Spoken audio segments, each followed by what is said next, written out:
The great chamber of the Galactic Council stretched out like a vast arena. Thousands of seats rose in circular tiers, each section designed for different alien species.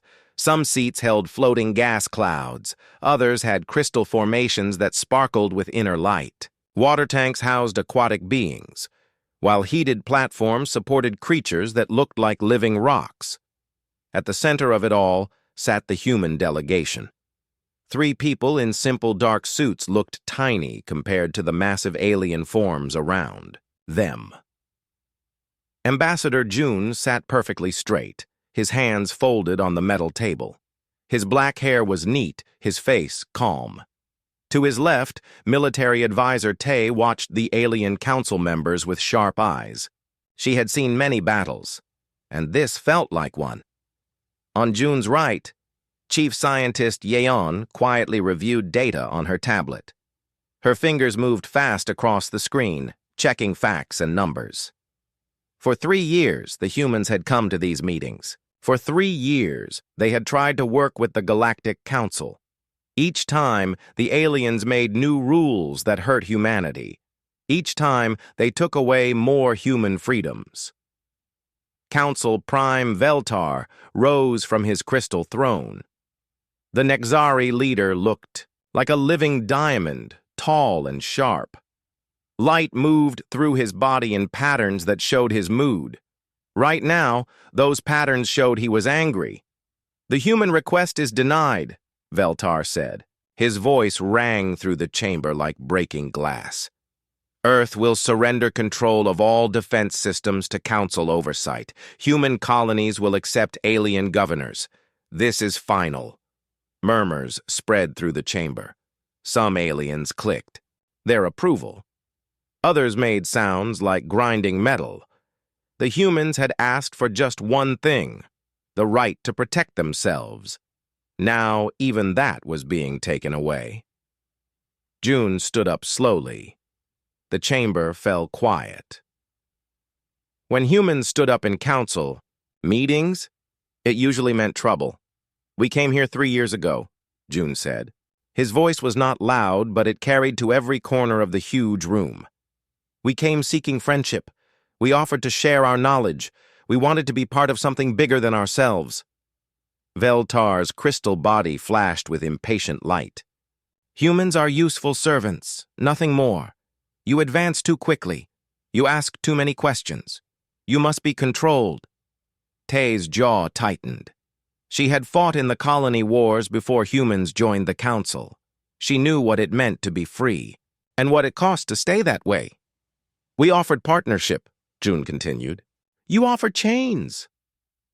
The alien delegates stirred uneasily. Humans were supposed to argue and beg. They were supposed to accept whatever the council decided. This calm rejection was new. Jan closed her tablet with a soft click. The sound was tiny in the huge chamber, but somehow everyone heard it. She had been recording everything, every insult, every demand, every moment when the aliens showed their true feelings about humanity. "The council has decided," Veltar said. His voice grew harder. "Humans will obey or face consequences." Around the chamber, other alien leaders nodded. The Vorthak delegation pulsed with satisfied gas clouds. The Drax military representatives clicked their claws on their armor. The ancient Etherians floated in their meditation poses, showing they thought humans were beneath their notice. June looked around the chamber one last time. He saw faces that had once seemed friendly turn cold. He saw beings who had worked with humans now looking at them like dangerous animals. "No," June said. The single word hit the chamber like a physical blow. Aliens who had been alive for centuries had never heard a member species simply refuse a council order. Tay stood up next to June. Her military bearing made her look ready for a fight, even though she carried no weapons. "We will not surrender our freedom," she said. Jan stood as well. The quiet scientist looked fragile next to her companions, but her voice was steady. "We will not accept slavery." Veltar's crystal form blazed with angry light. "You forget your place, humans. You are nothing without the Council. We found you playing in the dirt of one small world. We lifted you to the stars. You owe us everything." "We owe you nothing," June replied. "You needed our ships to carry your goods because we built them faster. You needed our soldiers to fight your wars because we were willing to risk our lives. You needed our minds to solve your problems because we think differently than you do." The human delegation turned toward the exit. Other species had left council meetings before, but always in shame or defeat. The humans walked like they were going somewhere better. "You cannot survive without us," Veltar called after them. "The galaxy is dangerous. Enemies surround you. Pirates hunt your ships. Without council protection, humanity will fall." June stopped at the great doors. He turned back to face the chamber one last time. Thousands of alien eyes watched him. Some showed confusion, others showed fear. A few showed something that might have been respect. "We survived before we met you," June said. "We built our first ships with metal and fire. We crossed the dark between stars with nothing but hope and stubbornness. We learned to fight when pirates came for us. We learned to trade when others needed what we made." He paused, letting his words sink in. "You did not make us strong. You have been making us weak. But that ends now." The three humans walked through the doors together. Their footsteps echoed in the sudden silence. Behind them, the greatest powers in the galaxy sat in shock. For the first time in Council history, a member species had simply walked away. Veltar stared at the empty doorway. Around him, the other Council members began to whisper. Some wondered if the humans were bluffing. Others worried about what would happen next. A few began to remember all the things humans did that no one else could do quite as well. In the corridor outside, June activated his communication device. "All human ships and stations," he said. "This is Ambassador June. As of this moment, humanity withdraws from all Galactic Council agreements. Prepare for immediate evacuation of all Council territories. We are going home." The message spread across the galaxy at light speed. Within hours, every human colony, every human ship, every human station would know. The age of human cooperation with the Galactic Council was over. The age of human independence was about to begin. Captain Wu stood on the bridge of the transport ship New Seoul, watching as another cargo vessel docked with the orbital station. Through the viewport, he could see dozens of ships moving in perfect formation. Some carried families with their belongings. Others transported entire factories that humans had built on alien worlds. The evacuation was happening faster than anyone thought possible. "Sir, the colony ships from Kepler 442c just arrived," reported his communications officer. "That makes 47 worlds fully evacuated in just 2 weeks." Wu nodded, but his face stayed serious. 2 weeks ago, when Ambassador June's message reached them, most of his crew thought it was a joke. Humans leaving the Galactic Council? Impossible. But the orders kept coming, and they were real. On the planet below, the last human mining operations were shutting down. The aliens who lived there watched in confusion as humans loaded their equipment onto ships. For 10 years, humans had worked those mines, pulling rare metals from deep underground. The alien government had taken most of the profits, giving humans just enough to survive. Now the humans were leaving, taking their advanced drilling machines with them. "Captain, we have a problem," said Lieutenant Park from the sensor station. 3 Nexari patrol ships are approaching. They're demanding we stop the evacuation." Wu almost smiled. The aliens were finally realizing that humans were serious about leaving. "Open a channel." The main screen flickered, showing the sharp crystal face of a Nexari commander. The alien's body pulsed with angry light. "Human vessel, you will cease this illegal evacuation immediately. Your people belong to the Council." "Commander," Wu replied calmly, "we are removing our own citizens from Council space. This violates no law. Your presence here was granted by the Council. You may not leave without permission. We are not asking for permission. The Nexari commander's crystal form blazed brighter. We will use force if necessary. Wu looked at his tactical display. The Nexari ships were armed, but they were old designs. Human ships had been upgraded many times since joining the Council. Most aliens did not know how much human technology had improved. You may try, Wu said quietly. For a long moment, nobody moved. Then the Nexari ships powered up their weapons. They fired at the transport ships, expecting to disable them easily. The alien weapons hit human shields and scattered like raindrops. The transport ships did not even slow down. Return fire, Wu ordered.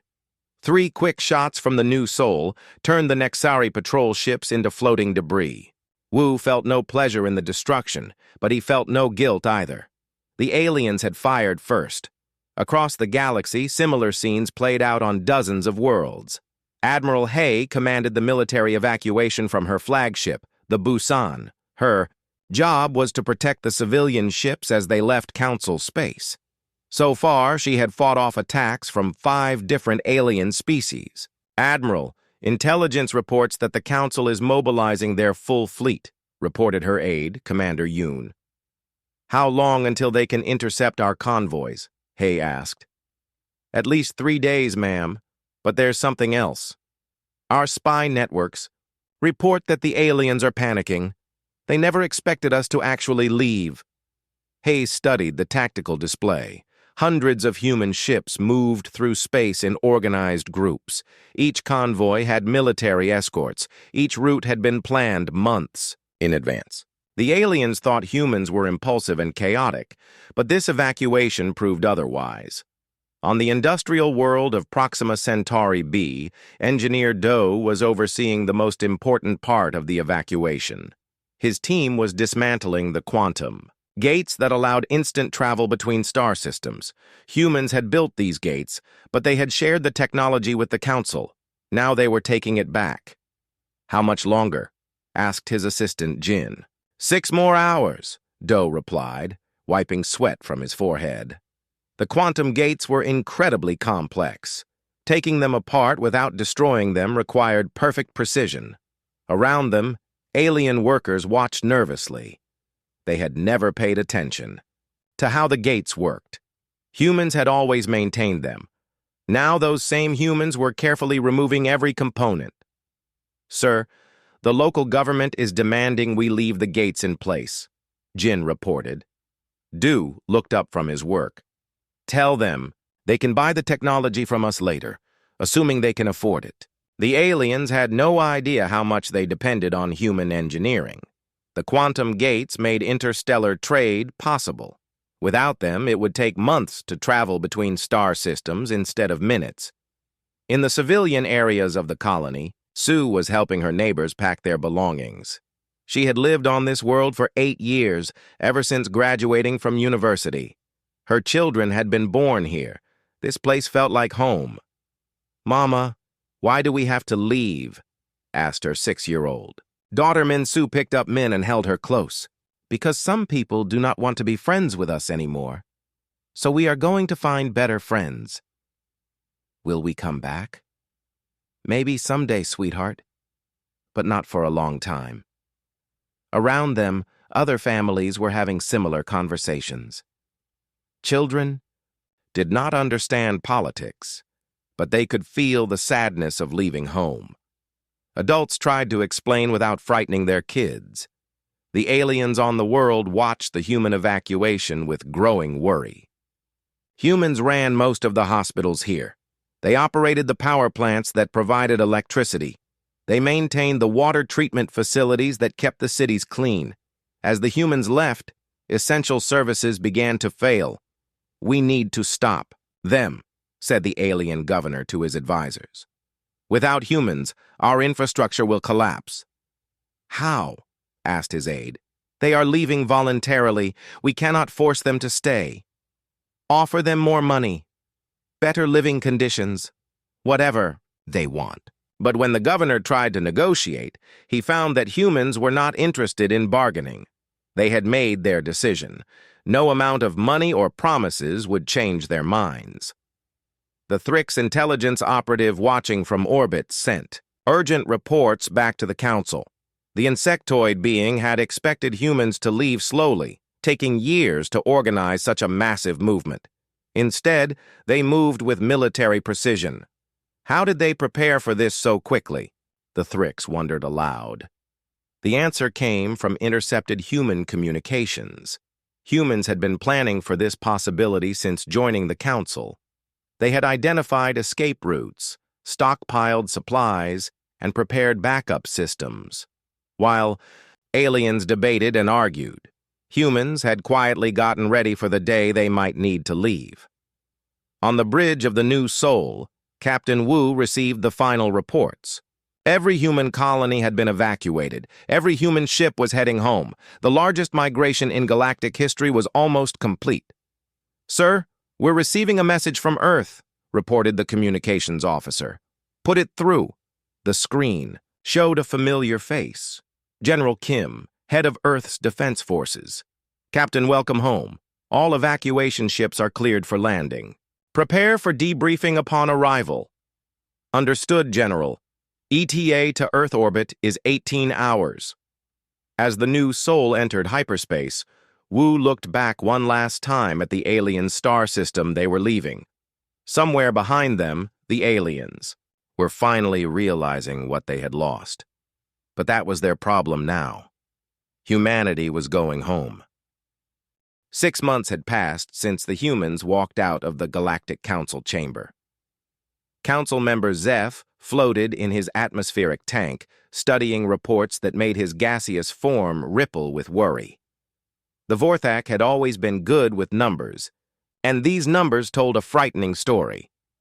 "Trade volume is down 30% across all major routes," Zeph reported to the emergency council session. His voice echoed strangely through the translation device.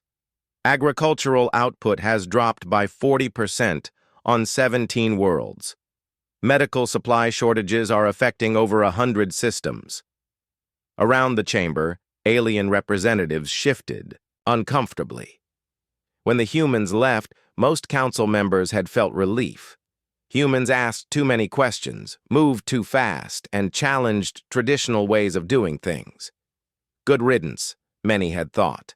Now they were learning the cost of that attitude. Veltar's crystal form pulsed with frustrated light. "Humans were a small part of our civilization. Their absence cannot explain these failures."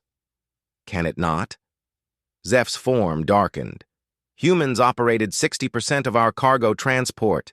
They maintained 40% of our communication networks.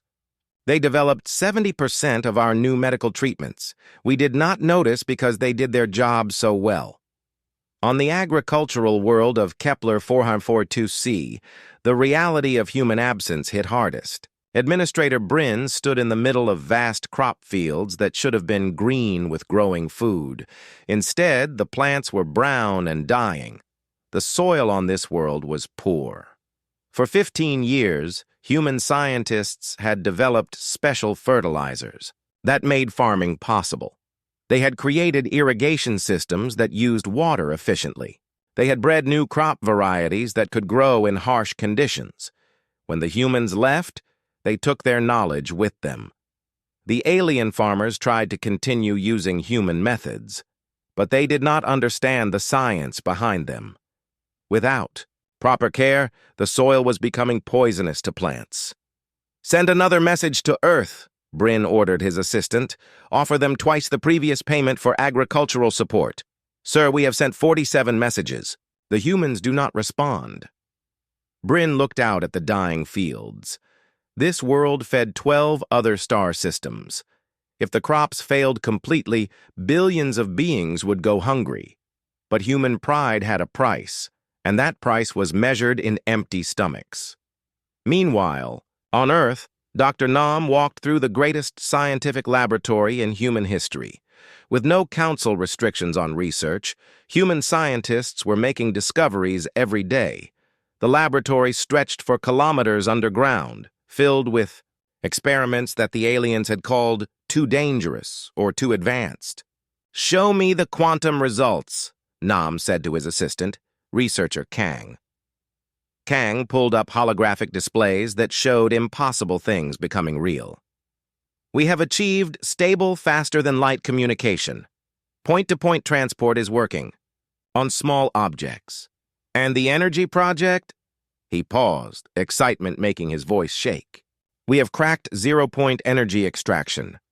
Nam nodded calmly, but inside he felt amazed.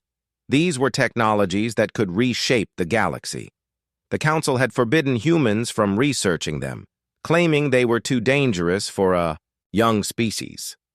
Now humans were proving that the only dangerous thing was limiting their potential. "Keep working," Nam said, "and keep recording everything. Someday the galaxy will want to learn from us again." Captain Lee patrolled the borders of human space in his scout ship, Daegu. His job was to watch for alien ships trying to enter human territory without permission. Every day he saw more of them. "Captain, we have another one," reported his sensor operator. "Nexari freighter, trying to sneak past the outer buoys." Lee sighed. This was the third ship today. Since the human evacuation, alien smugglers had become desperate to access human space. They wanted to buy human technology, steal human designs, or hire human workers. "Hail them," Lee ordered. The screen showed a nervous Nexari captain whose crystal form flickered with fear. "Human ship, we are just passing through. We mean no harm. Your cargo manifest says you are carrying industrial diamonds. Those are payment for human engineering services.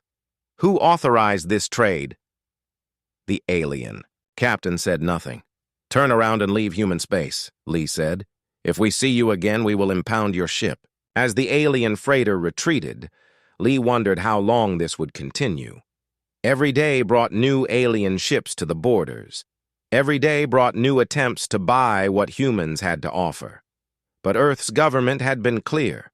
No trade with Council species until the political situation changed. On the medical world of Centauri Prime, Dr. Vex struggled with a plague that was killing thousands of patients every day. The Etherian physician had studied for centuries, but she had never seen anything like this disease. "Have we received any response from the human medical networks?" she asked her assistant. "No, doctor. The humans have blocked all communications from Council space." Vex felt despair creep through her ancient mind. 3 months ago, a new virus had appeared on her world. It attacked the nervous system in ways that no known treatment could cure. Before the human exodus, she would have simply contacted the human medical research teams.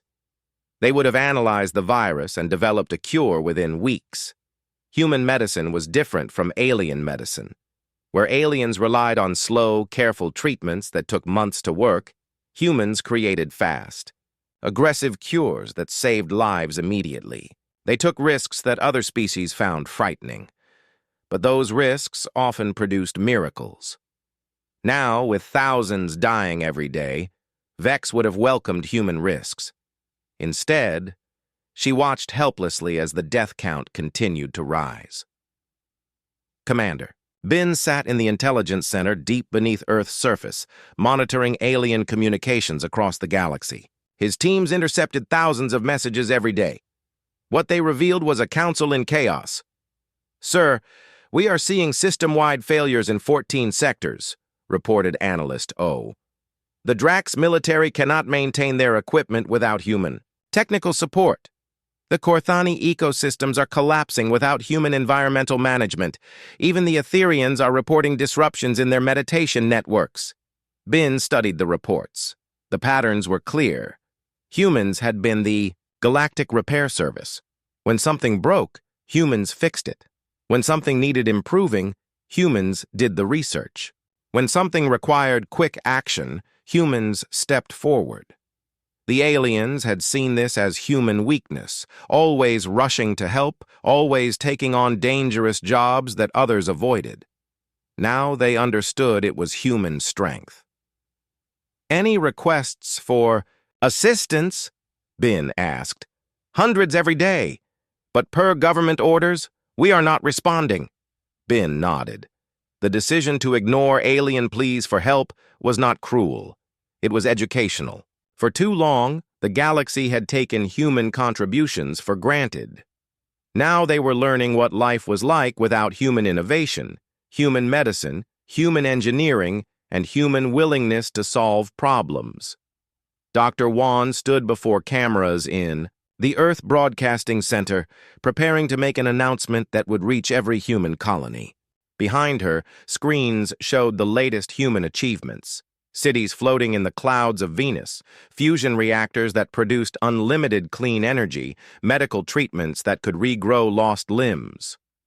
Citizens of Earth and all human worlds. One began. Today marks the 6th month of our independence from the Galactic Council.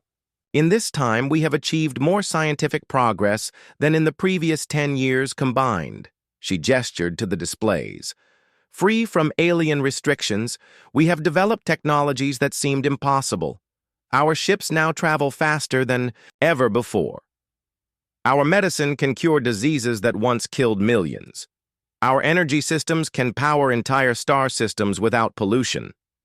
One paused, knowing that aliens across the galaxy would intercept this broadcast. Some may ask if we will share these advances with our former council partners. The answer is simple. We will share with friends, not with masters. We will work with equals, not with those who see us as servants. The message was clear. Humanity had not just survived independence. They had thrived. Across council space, alien leaders watched the broadcast in growing desperation. The proud species that had once dismissed humans as useful but inferior now faced a terrible choice. They could swallow their pride and ask for human help as equals, or they could watch their civilization slowly crumble without the human innovation they had always depended on. The choice was theirs, but time was running out. 1 year after the human walkout, Counselor Quinn floated in her meditation chamber, her translucent Mentari form rippling with distress. As a telepath, she could sense the growing panic across council space. Fear, anger, and desperation radiated from 1,000 worlds like a psychic storm. She had spent weeks probing the minds of alien beings who had worked closely with humans. What she found there challenged everything the council believed about human nature. The humans were not chaotic, she reported to an emergency council session. Her voice carried the weight of absolute certainty that only telepaths possessed. They were adaptive. They were not aggressive. They were decisive. They were not dangerous. They were capable. Veltar's crystal form pulsed with dismissive light. Impossible. We observed human behavior for decades. They acted without proper consideration. They took risks that endangered everyone. No, Quinia replied, her form growing brighter with conviction. They acted quickly because slow action meant people died. They took risks because avoiding all risk meant never solving any problem. We called their greatest strengths their greatest weaknesses. Around the chamber, other council members stirred uneasily. The Mentari were known for their honesty. If Quinn said something was true, it usually was. Commander Bin sat in Earth's intelligence center, watching alien military movements through spy satellites that the Council still did not know existed. What he saw would have been amusing if it were not so dangerous. "Sir, the Dracs are mobilizing their entire battle fleet," reported Lieutenant Cho. "Destination appears to be the Sol system." "How many ships?" Bin asked. "Approximately 800 vessels. It is the largest military force assembled in galactic history." Bin almost smiled. The Dracs thought in terms of overwhelming force. They believed that enough ships could solve any problem. They were about to learn otherwise. "Status of our defense grid?" "All systems operational, sir. The quantum mines are in position. Our new shield generators are powered up. And the special weapons are ready for deployment." Bin nodded.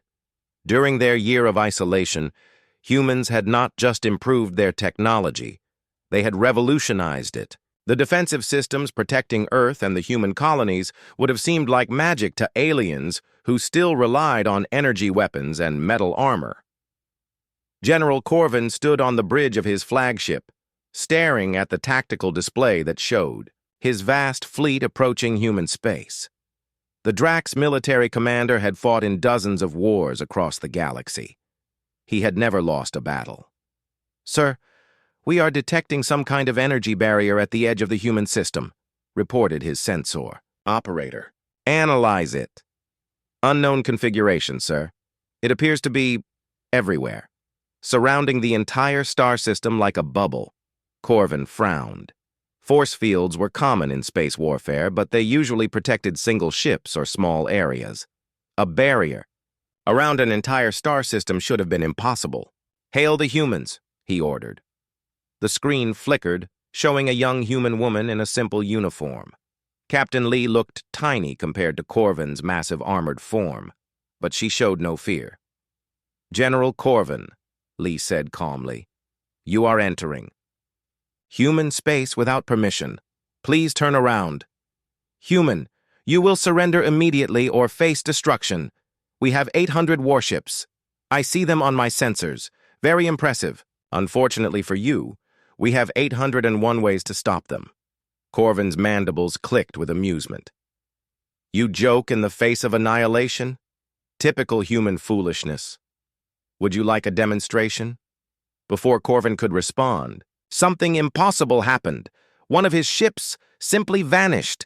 Not destroyed, vanished. One moment it was there. The next moment, empty space. "What happened to the Iron Claw?" Corvin demanded. "It has been relocated to a safe distance," Lee replied. "Your crew is unharmed, but they are now approximately 50 light-years away.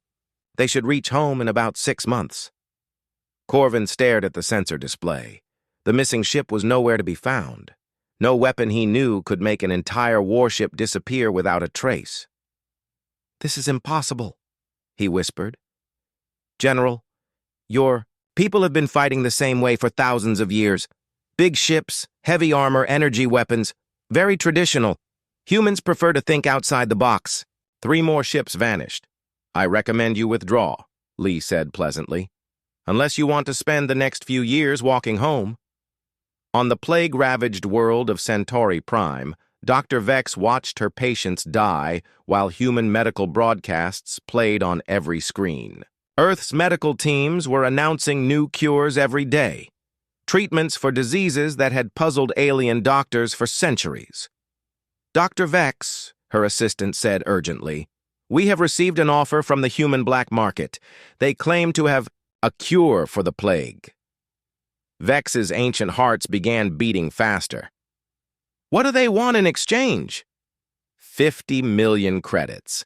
And they want us to publicly admit that human medicine is superior to Etherian methods.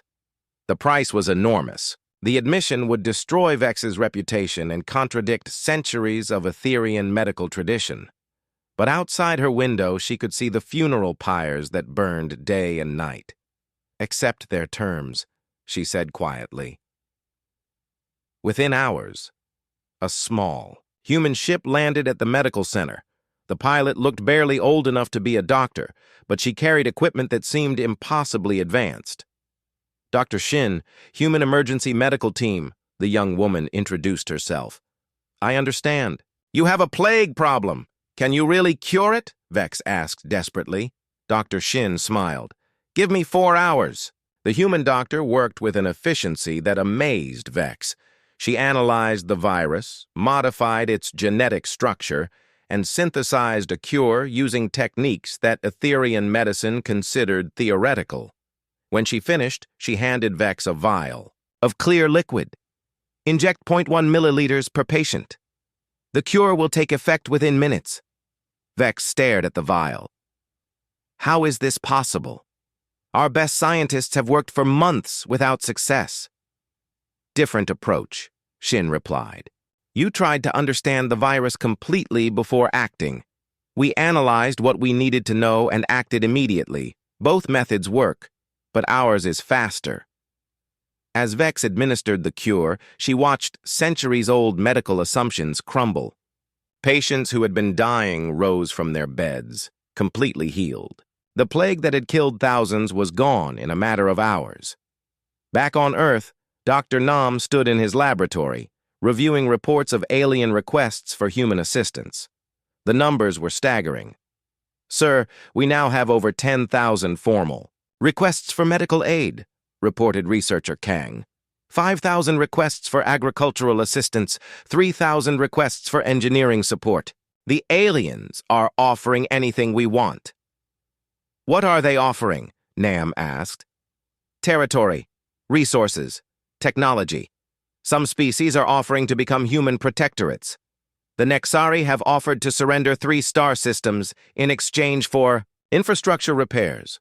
Nam considered this carefully.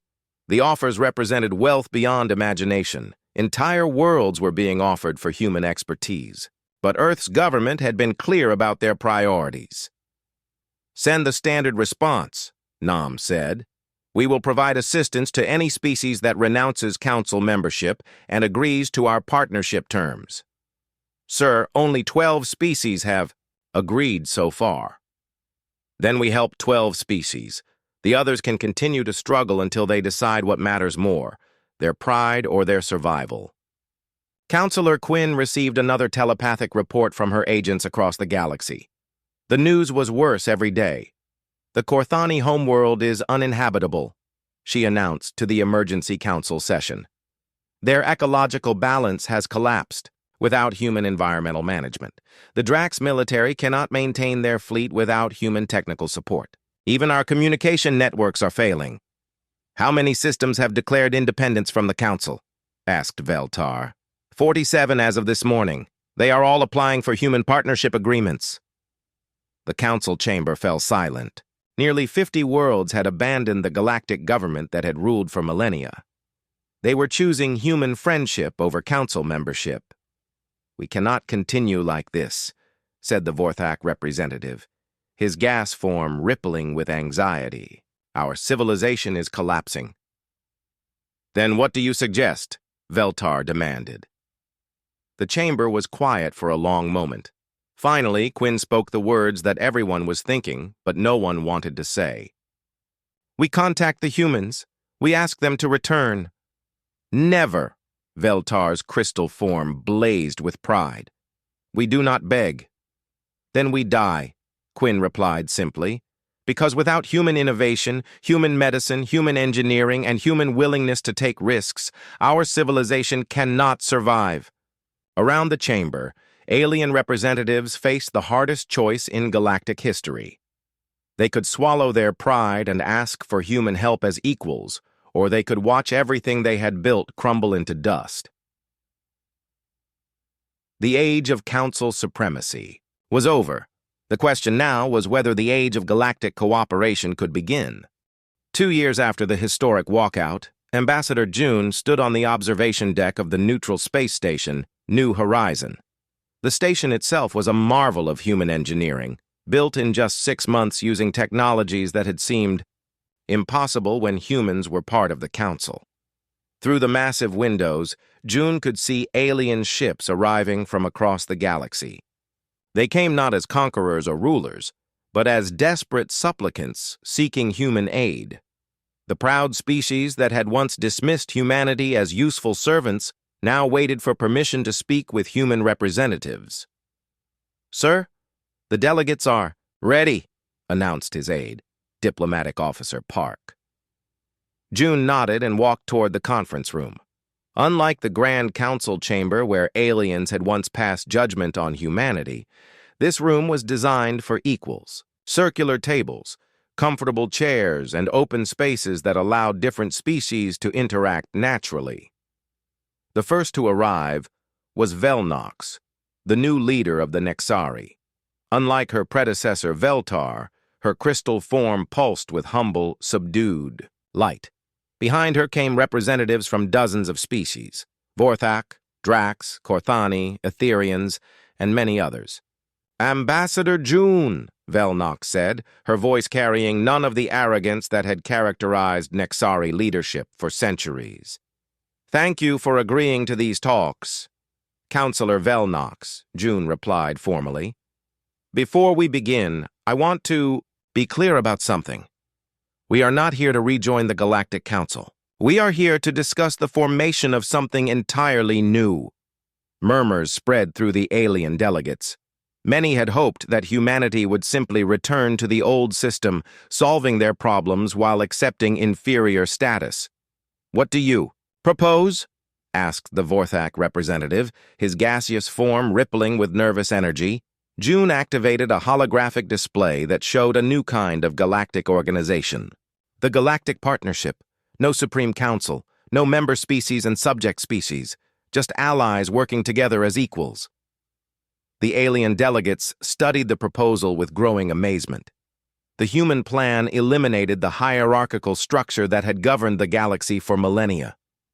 Instead, it created a network of cooperating civilizations, each contributing their unique strengths. This is unprecedented, whispered the Etherian delegate. So was walking out of your council, June replied. Humanity has learned that sometimes the only way forward is to abandon what is not working and build something better. Captain Ray stood on the bridge of the joint exploration vessel Unity, watching as human and alien crew members worked side by side. She was the first human to command a mixed-species ship since the Exodus, and the experience was remarkable. Captain, we are approaching the distress signal location, reported her Nexari science officer, Velcri. Thank you, Commander. All stations, prepare for rescue operations. The ship they found was a Korthani vessel, badly damaged and drifting, in space. 2 years ago, such a rescue would have been routine. Human ships were always the first to respond to emergencies, always willing to risk themselves for others. But during the Exodus, those rescue operations had stopped. Human ship, this is Captain Thek of the Green Wind, came a weak transmission. We have lost life support. 200 crew members aboard. Understood, Captain Thek. Prepare for emergency. Beam out. As Ray watched her mixed crew save alien lives, she realized something important was happening.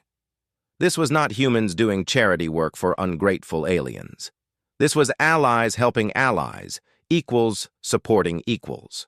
Captain, Velcri said quietly, my people have a saying. The crystal that stands alone breaks in the storm, but crystals that support each other become unbreakable. I believe humans understand this wisdom. We do now, Ray replied. We learned it the hard way. Dr. Kim sat in her office on Earth, documenting the formation of the Galactic Partnership for future historians. As the project's chief record keeper, she had access to communications from across the galaxy. What she saw gave her hope. Computer, display partnership membership statistics, she said. The holographic display showed a map of the galaxy. Green lights marked species that had joined the partnership. Red lights showed those still clinging to the old council system. The green was spreading rapidly. 73 species have joined the partnership in the past 6 months, the computer reported. 18 more have submitted applications. Only 41 species remain in the traditional council structure. Kim smiled. The old galactic order was crumbling, but something better was taking its place.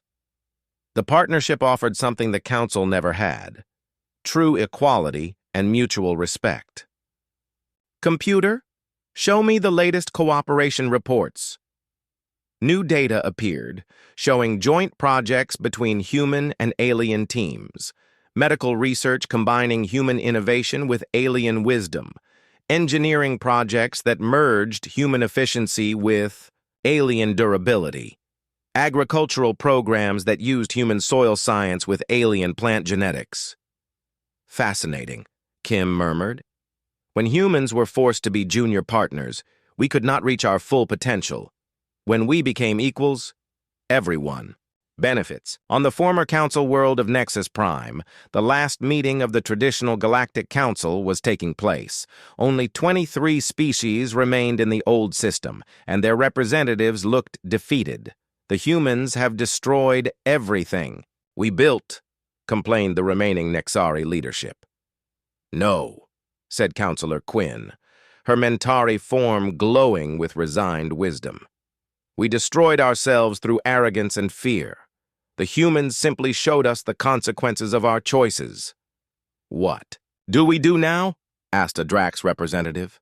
"We join the partnership," Quinn replied. "We accept that our way of governing was wrong. We learn to work with others instead of ruling over them." "And if we refuse?"